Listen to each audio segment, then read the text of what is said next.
energy. All right, well, now to the largest climate change legislation in U.S. history. It's called the Inflation Reduction Act. A part of the over $300 billion bill will go to clean energy incentives, including tax credits for those who buy electric cars or make energy efficient upgrades to their homes. Well, this morning, Andrew Wood with Big Sun Solar is joining us to talk about how that could impact homeowners and hopefully save a few bucks. Good morning, Andrew. Good morning. Thanks for having me. Well, first of all, talk about these energy upgrades and how solar could play a part in that. Yeah, so tax credits have been a big part of the solar industry for, the last decade. With this new bill that's passed through the House and the Senate, and hopefully going to President Biden's desk this coming week, it's the largest ever investment by the U.S. to tackle climate change. So big part of it's going towards reducing CO2 emissions and then also promoting the adoption of renewable energy. So for homeowners in San Antonio,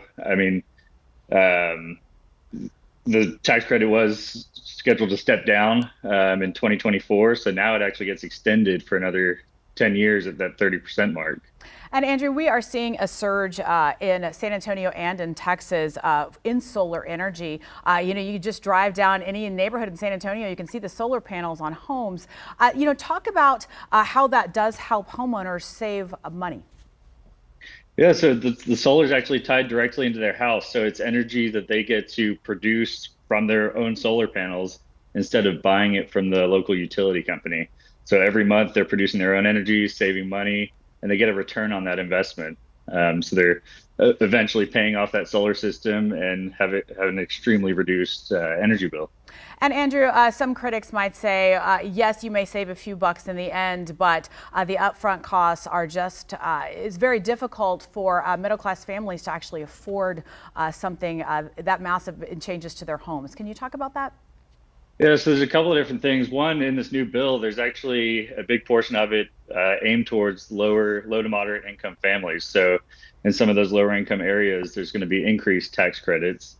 But also, you need to shop it around, right? Whenever you're going to get solar quotes, if you're a homeowner going out there, get 3 quotes, make sure you're doing your due diligence, getting the best, sort of the best price for your family. And Andrew, we are running out of time this morning. Can you tell us quickly, how can we get in touch with you if our viewers have any more questions this morning about solar energy? Yeah, so we have a website, bigsunsolar.com. We focus on commercial solar installations, but we're happy to help walk anyone through the solar process. All right, Andrew Wood, thank you so much for joining us this morning. We appreciate your insight.